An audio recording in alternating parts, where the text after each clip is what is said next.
નમસ્કાર વિદ્યાર્થી મિત્રો, આપનું ફરીથી સ્વાગત છે અમારી ચેનલ હેલ્પિંગ ગુજરાતીમાં. તો મિત્રો, આજે આપણે અગાઉ GSRTC હેલ્પરની જે પરીક્ષા લેવાયેલ 22/4/2022ના રોજ, તો એની અંદર જે ટ્રેડ થિયરી અને એન્જિનિયરિંગ ડ્રોઈંગના જે પ્રશ્નો પૂછેલા એનું આપણે સોલ્યુશન કરશું. તો આજે ભાગ 1, જેની અંદર 25 પ્રશ્નો આપણે વિગતવાર આપણે ચર્ચા કરીશું. તો ચાલો શરૂ કરીએ. તો અહીંયા પહેલો પ્રશ્ન. તો મિત્રો, આ જે પેપર હતું એની અંદર ટોટલ 100 પ્રશ્ન હતા. ટેકનિકલ એટલે કે તમારું જે ટ્રેડ થિયરી છે એના પ્રશ્નો વિશે આપણે સૌથી પહેલાં આપણે ચર્ચા કરીશું. તો અહીંયા પહેલો પ્રશ્ન એટલે કે 51મો પ્રશ્ન, ઓમના નિયમનું સૂત્ર જણાવો. તો મિત્રો, અહીંયા ઓપ્શન આપે છે: A I = V × R, B V = I/R, C R = V × I અને ડી I = V/R. તો મિત્રો, અહીંયા આપણે ઓમનો લો ટ્રાયેંગલ જે ત્રિકોણ આવે છે એ પણ આપણે અહીંયા સમજ માટે આપણે લીધેલો છે. તો અહીંયા તમે જોઈ શકો છો કે V બરાબર શું થાય છે? I × R. તો આ V છે તો નીચે I અને ગુણ્યા R, બરાબર. તો આ રીતે યાદ રાખવાનું છે. V બરાબર I × R. R બરાબર શું થશે? V ઉપર અને નીચે છેદમાં I. ત્યારબાદ I બરાબર શું થશે? તો I બરાબર V અંશમાં અને છેદમાં R. તો અહીંયા જે ઓપ્શન આપ્યા છે એમાં આપણે કયો થશે? તો અહીંયા તમે ઓપ્શન ડી આપણો સાચો જવાબ છે. તો અહીંયા જોઈ શકો છો કે I બરાબર શું થાય છે? V/R. તો આ જે 4 ઓપ્શન આપે છે એમાં આ ત્રિકોણ પરથી તમે યાદ રાખો તો તમને ખ્યાલ આવશે કે I બરાબર V/R થાય છે.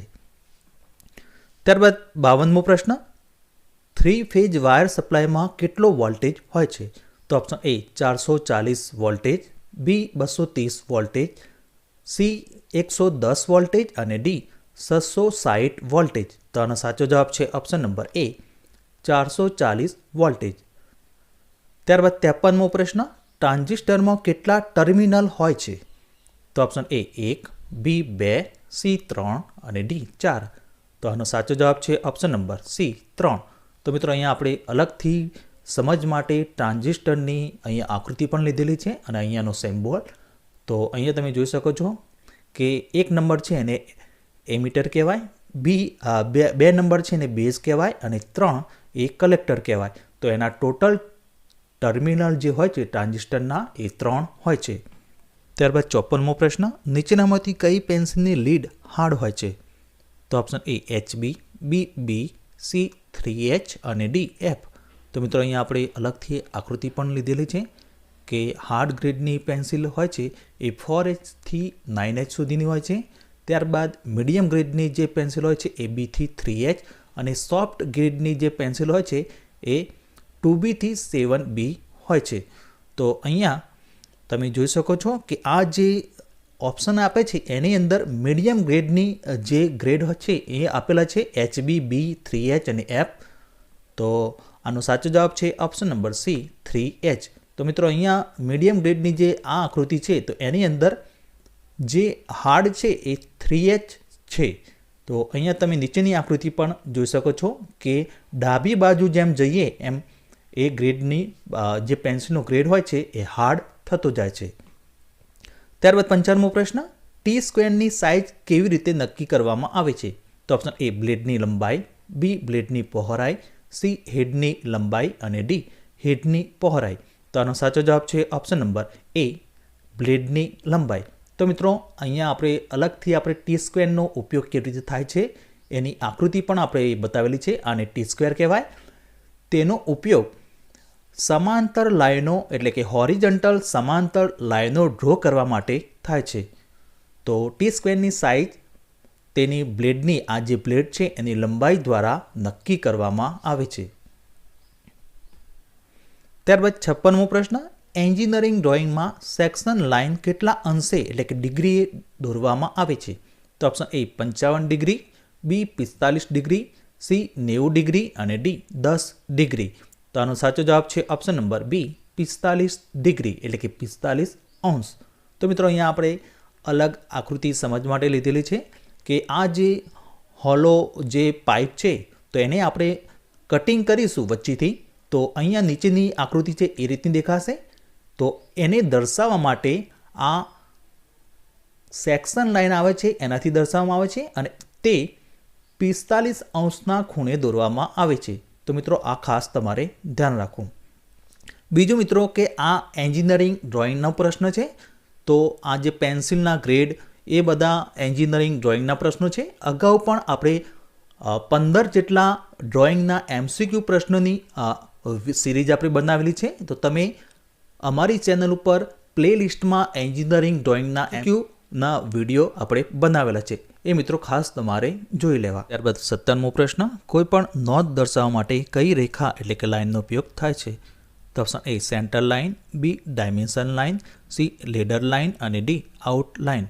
તો મિત્રો સમજ માટે આપણે અહીંયા આકૃતિ પણ લીધેલી છે કે અહીંયા જે વ્યાસ દર્શાવવામાં આવે છે એટલે કે ડાયામીટર દર્શાવવામાં આવે છે તે આપણે અહીંયા 50 અહીંયા લખ્યું છે. તો એ માહિતી અથવા નોંધ દર્શાવવા માટે આપણે આ જે લાઇન ડ્રો કરી છે એને લેડર લાઇન કહેવામાં આવે છે અને તે થીન એટલે કે પાતળી રેખા હોય છે. તો આનો સાચો જવાબ છે option number C ladder line. બીજું મિત્રો લેડર લાઇન સરફેસ ફિનિશિંગનો સિમ્બોલ દર્શાવવા માટે ડાયામીટર, રેડિયસ એ દરેક માટે આ લેડર લાઇનનો ઉપયોગ થાય છે. એટલે ત્યારબાદ 58મો પ્રશ્ન, કન્સ્ટ્રક્શન લાઇન દોરવા માટે કયા ગ્રેડની પેન્સિલ વપરાય છે? મિત્રો આ પણ એન્જિનિયરિંગ ડ્રોઈંગનો પ્રશ્ન છે. તો અહીંયા ઓપ્શન આપે છે 2B, B 3H, C HB અને D H. તો આનો સાચો જવાબ છે ઓપ્શન નંબર B 3H. તો મિત્રો અહીંયા અલગ અલગ લાઇન પણ આપણે અહીંયા દર્શાવી છે. તો પહેલી છે કન્સ્ટ્રક્શન લાઇન. તો એ 3H પેન્સિલની જે ગ્રેડ હોય છે એનાથી દોરવામાં આવે છે. ત્યારબાદ 59મો પ્રશ્ન, સ્પોટ વેલ્ડિંગનો સિમ્બોલ દર્શાવો. તો મિત્રો અહીંયા ઓપ્શન આપે છે અને અહીંયા આપણે વધારાની આકૃતિ જે વેલ્ડિંગના સિમ્બોલ છે એ પણ આપણે અહીંયા લીધેલા છે. તો અહીંયા તમે જોઈ શકો છો કે આ જે ઓપ્શન આપ્યો છે એની અંદર આ તમે જોઈ શકો છો કે સ્પોટ વેલ્ડિંગનો જે સિમ્બોલ હોય છે એ આ રીતનો હોય છે. તો આનો સાચો જવાબ છે ઓપ્શન નંબર C. તો મિત્રો અહીંયા આપણે એક વધારાની સિમ્બોલની વેલ્ડિંગ સિમ્બોલની આકૃતિ લીધેલી છે જે તમારે ખાસ જોઈ લેવી.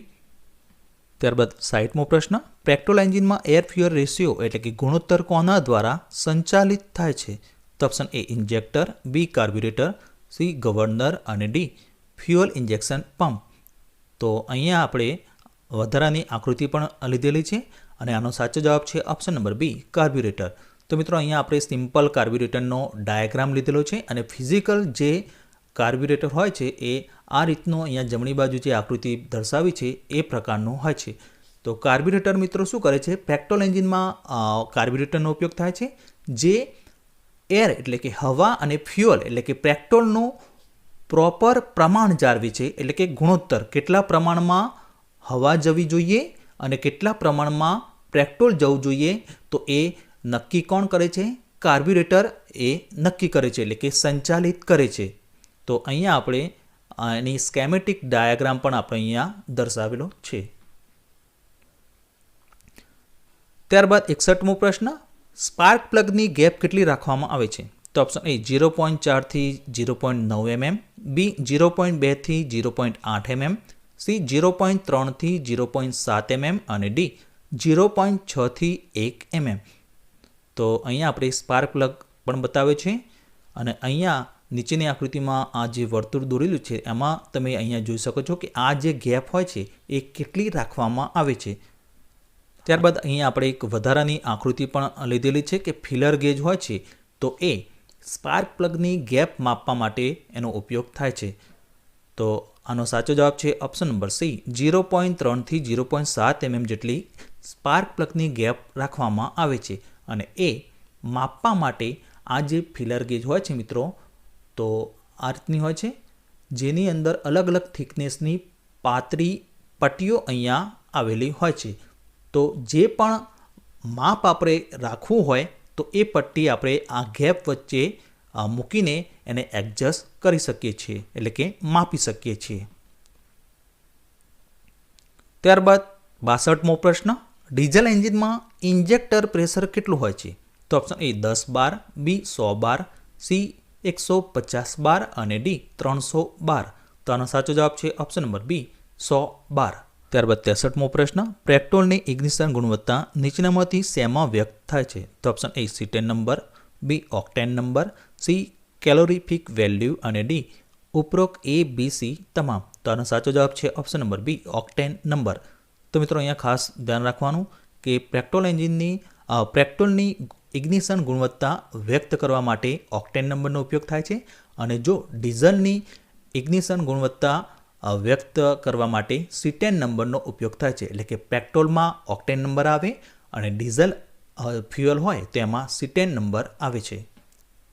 ત્યારબાદ 64મો પ્રશ્ન, મોર્સ ટેસ્ટ કેવા એન્જિન માટે કરવામાં આવે છે? તો option A multi cylinder engine, B petrol engine, C diesel engine અને ડી ઇલેક્ટ્રિક એન્જિન. આનો સાચો જવાબ છે option number A multi cylinder engine. તો મોર્સ ટેસ્ટ હોય છે એ મલ્ટી સિલિન્ડર એન્જિન માટે કરવામાં આવે છે.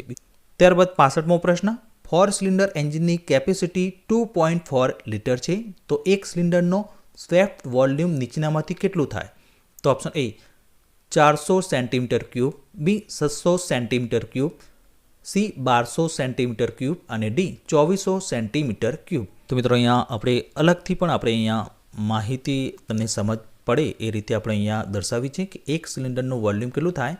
તો 2.4 લિટર છે ભાગ્યા આપણે 4 કરીશું કારણ કે આપણે સિલિન્ડરની સંખ્યા કેટલી છે? 4. તો 2.4 ભાગ્યા 4 કરીશું તો કેટલો જવાબ મળશે? 0.6 લિટર અથવા 600 ઘન સેન્ટીમીટર થશે. તો અહીંયા આપણને જે ઓપ્શન આપે છે એ લિટરમાં નથી આપ્યા, અહીંયા ઘન સેન્ટીમીટરમાં આપે છે એટલે કે સેન્ટીમીટર ક્યુબમાં. તો અહીંયા બી નંબરનો જે ઓપ્શન છે 600 સેન્ટીમીટર ક્યુબ એટલે કે ઘન સેન્ટીમીટર એ આપણો જવાબ થશે.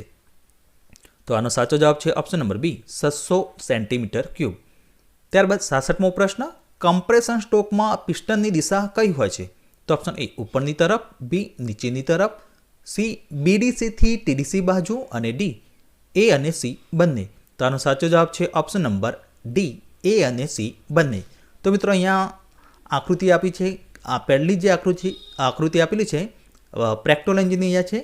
તો અહીંયા પિસ્ટન ટીડીસીથી બીડીસી તરફ આવે છે એટલે કે ટોપ ડેડ સેન્ટરથી બોટમ ડેડ સેન્ટર એટલે કે સક્શન સ્ટ્રોક છે. પિસ્ટનની ગતિ છે અહીંયા એરો દર્શાવે છે નીચેની તરફ છે.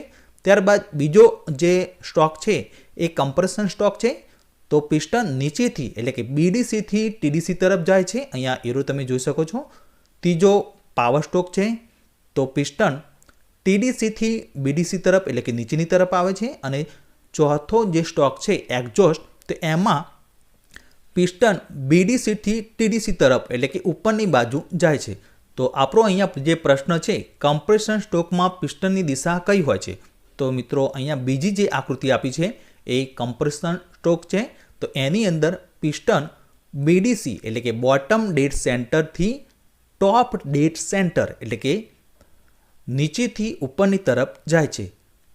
તો અહીંયા જે ઓપ્શન આપે છે ઉપરની તરફ અને બીજું બીડીસીથી ટીડીસી બાજુ. તો આનો સાચો જવાબ છે ઓપ્શન નંબર ડી એ અને સી બંને. અહીંયા તમે આકૃતિમાં પણ જોઈ શકો છો બીડીસી એટલે બોટમ ડેડ સેન્ટર એટલે પિસ્ટન જ્યાં સુધી નીચેની બાજુ આવી શકે એને બીડીસી કહેવાય. અને ટીડીસી એટલે ટોપ ડેડ સેન્ટર એટલે કે પિસ્ટન ઉપરની તરફ સિલિન્ડરની અંદર પિસ્ટન ઉપરની તરફ જ્યાં સુધી જઈ શકે એ સેન્ટરને ટોપ ડેડ સેન્ટર કહેવાય. અને આ બંને વચ્ચેનું જે અંતર હોય છે એને સ્ટ્રોક કહેવામાં આવે છે. મિત્રો આ ખાસ તમારે ધ્યાન રાખો.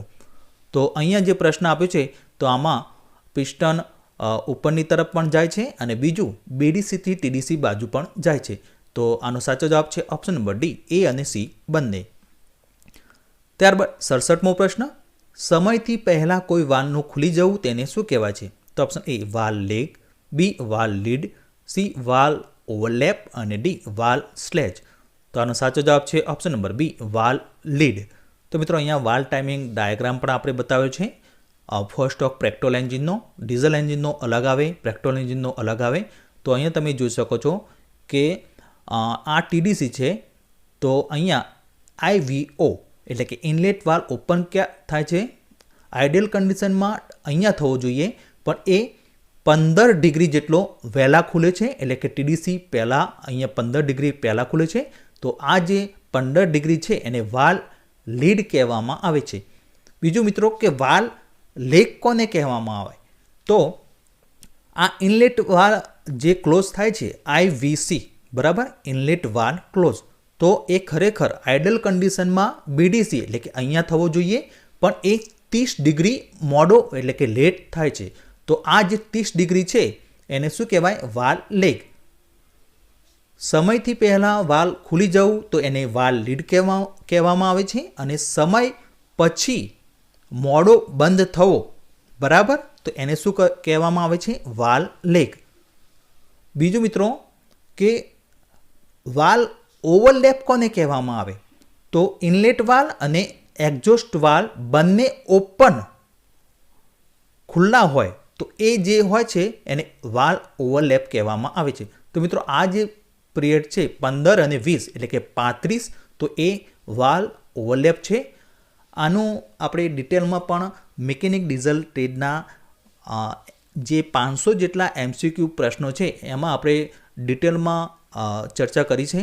તો તમે અમારી ચેનલ ઉપર પ્લેલિસ્ટમાં જઈ મિકેનિકલ ડીઝલ ટ્રેડના MCQ પ્રશ્નોમાં પ્લેલિસ્ટમાં તમે જશો તો બધા 20 જેટલા વિડીયો આપણે બનાવ્યા છે. તો એમાં આપણે ડિટેલ એટલે કે વિગતવાર આપણે સમજાવ્યું છે. તો મિત્રો એ ખાસ તમારે જોઈ લેવા.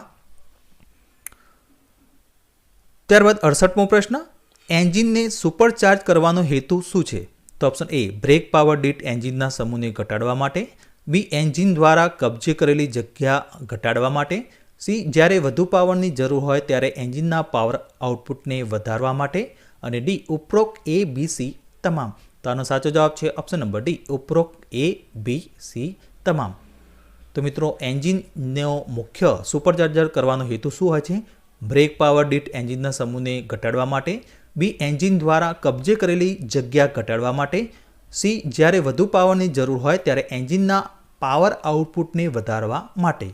તો આ ઉપરના તમામ જે ઓપ્શન આપે છે એ બધા સુપરચાર્જના હેતુ છે. ત્યારબાદ 69મો પ્રશ્ન, ઇનલેટ વાલ્વ કયા મટીરિયલનો બનેલો હોય છે? તો option A, chrome nickel steel. B, tungsten steel. C, silicon chromium cobalt chromium alloy. અને ડી, A અને B બંને. તો મિત્રો અહીંયા આપણે ઇન્ટેક એટલે કે ઇનલેટ વાલ્વ અને એક્ઝોસ્ટ વાલ્વની આકૃતિ પણ બતાવી છે. મિત્રો અહીંયા આકૃતિમાં તમે જોઈ શકો છો કે ઇન્ટેક વાલ્વ હોય છે એટલે કે ઇનલેટ વાલ્વ હોય છે એ સાઇઝમાં એક્ઝોસ્ટ વાલ્વ કરતાં સાઇઝમાં મોટો હોય છે. કારણ કે મોટો રાખવાનું કારણ એ છે કે એ મોટો રાખવાથી એન્જિનની વોલ્યુમેટ્રિક એફિશિયન્સી વધે છે. એ કેવી રીતે? તો જેટલો મોટો રાખીશું આપણે વાલ્વ તો એટલું જે ફ્રેશ ચાર્જ છે, પેટ્રોલ એન્જિન હોય તો હવા અને પેટ્રોલનું મિશ્રણ વધારે દાખલ થશે, જેથી કરીને એની વોલ્યુમેટ્રિક એફિશિયન્સી વધશે. તો અહીંયા પ્રશ્ન આપણને એ છે કે ઇનલેટ વાલ્વ કયા મટીરિયલનો બનેલો હોય છે? તો ઇનલેટ વાલ્વ ક્રોમ નિકલ સ્ટીલનો બનેલો હોય છે. કારણ કે આ જે મટીરિયલ હોય છે એ કોરોઝન એટલે કે કાટ સામે, ઇરોઝન અને કોરોઝન સામે રક્ષણ આપે છે, રેઝિસ્ટન્સ કરે છે, અવરોધ કરે છે, બરાબર. કારણ કે વાતાવરણની હવા જે હોય છે એ ઇનલેટ વાલ્વના કોન્ટેક્ટમાં આવે છે. એટલા માટે વાતાવરણમાં ભેજનું પ્રમાણ હોય તો એ મટીરિયલ એવું હોવું જોઈએ કે જે ભેજના કારણે એ મટીરિયલમાં કાટ ના લાગે. તો ઇનલેટ વાલ્વ ક્રોમ નિકલ સ્ટીલનો બનેલો હોય છે. અને બીજું મિત્રો, એક્ઝોસ્ટ વાલ્વ કયા મટીરિયલનો બનેલો હોય? તો એક્ઝોસ્ટ વાલ્વ હોય છે એના કોન્ટેક્ટમાં, એના સંપર્કમાં ગરમ વાયુઓ, જે નિષ્કાસ વાયુઓ છે, એક્ઝોસ્ટ ગેસ, એ આવે છે. તો એ કેવો હોવો જોઈએ? જે ગરમી સામે ટકી શકે. તો એ મટીરિયલ કયું? Tungsten steel.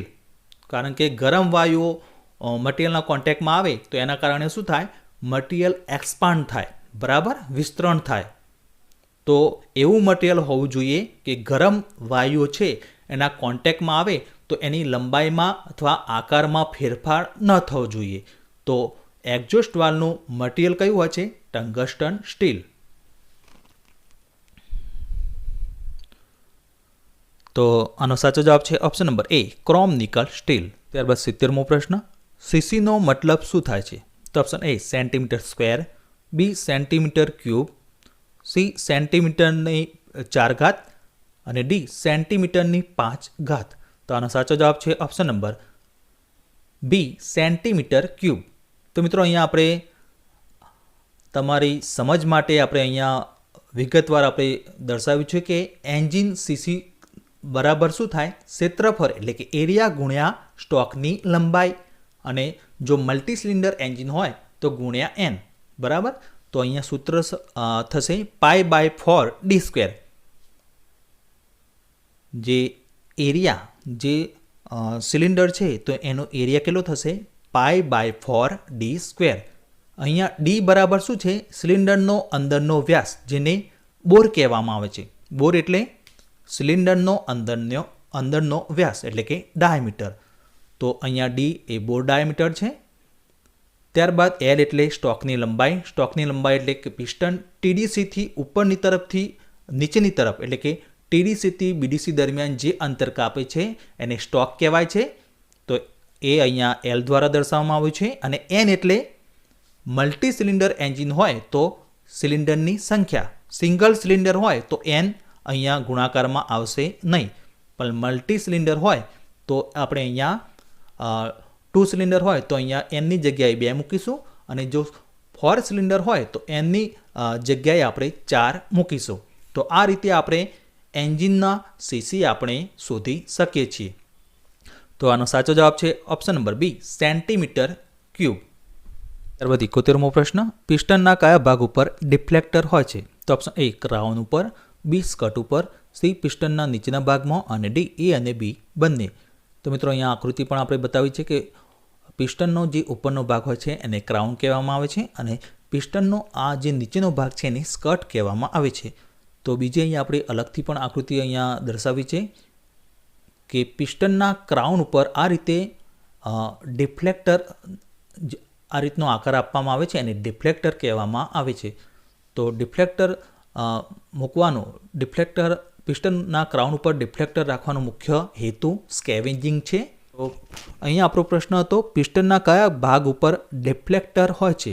તો આનો સાચો જવાબ છે ઓપ્શન નંબર એ ક્રાઉન ઉપર. તો મિત્રો ત્યારબાદ 72મો પ્રશ્ન, એન્જિન ઓઇલની સ્નિગ્ધતા શેના દ્વારા વ્યાખ્યાયિત કરવામાં આવે છે? તો ઓપ્શન એ ઓટોમેટિક ટ્રાન્સમિશન ફ્લુઇડ એટલે કે ATF, બી ગ્રીસ વેહિકલ વેઇટ એટલે કે GVW, C society of automotive engineers એટલે કે SAE, અને ડી અમેરિકન પેટ્રોલિયમ ઇન્સ્ટિટ્યૂટ એટલે કે API.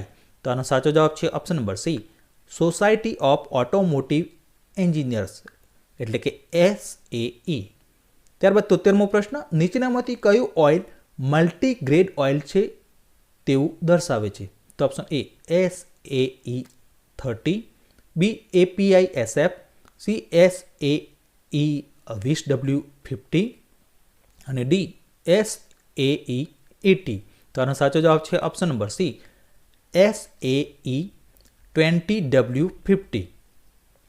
ત્યારબાદ 74મો પ્રશ્ન, મેટ્રિક પદ્ધતિમાં સ્ટીલ રૂલની ડિસ્કાઉન્ટ એટલે કે લઘુત્તમ માપ શક્તિ કેટલી હોય છે? તો અહીંયા ઓપ્શન આપે છે 1/2 mm એટલે કે 0.5 mm, બી 1/3 mm, સી 1/4 mm, અને ડી 2/1 mm. તો આનો સાચો જવાબ છે ઓપ્શન નંબર એ 1/2 mm એટલે કે 0.5 mm.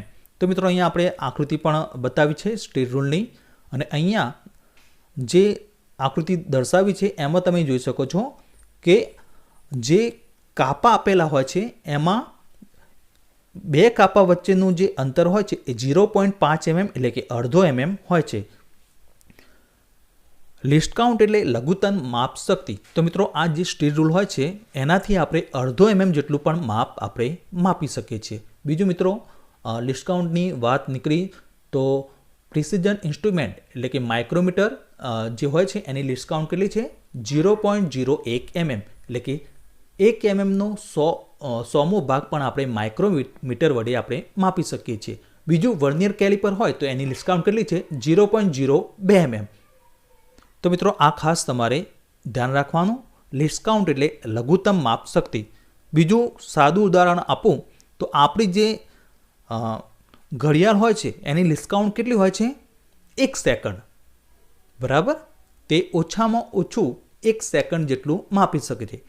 લીસ્ટ કાઉન્ટ એટલે લઘુત્તમ માપ શક્તિ, જેના દ્વારા ઓછામાં ઓછું કેટલું માપ લઈ શકાય.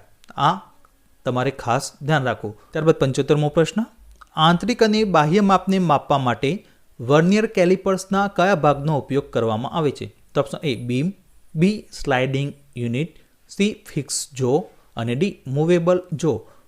તો મિત્રો અહીંયા આપણે વર્નિયર કેલિપર જે પ્રિસિઝન ઇન્સ્ટ્રુમેન્ટ છે જેની લીસ્ટ કાઉન્ટ 0.02 mm હોય છે, માઇક્રોમીટરની કેટલી હોય છે 0.01 અને વર્નિયર કેલિપર હોય છે એની લીસ્ટ કાઉન્ટ 0.02 mm હોય છે. આ પ્રશ્ન તમારી પરીક્ષામાં આવી શકે છે. તો આનો સાચો જવાબ છે ઓપ્શન નંબર ડી મૂવેબલ જો.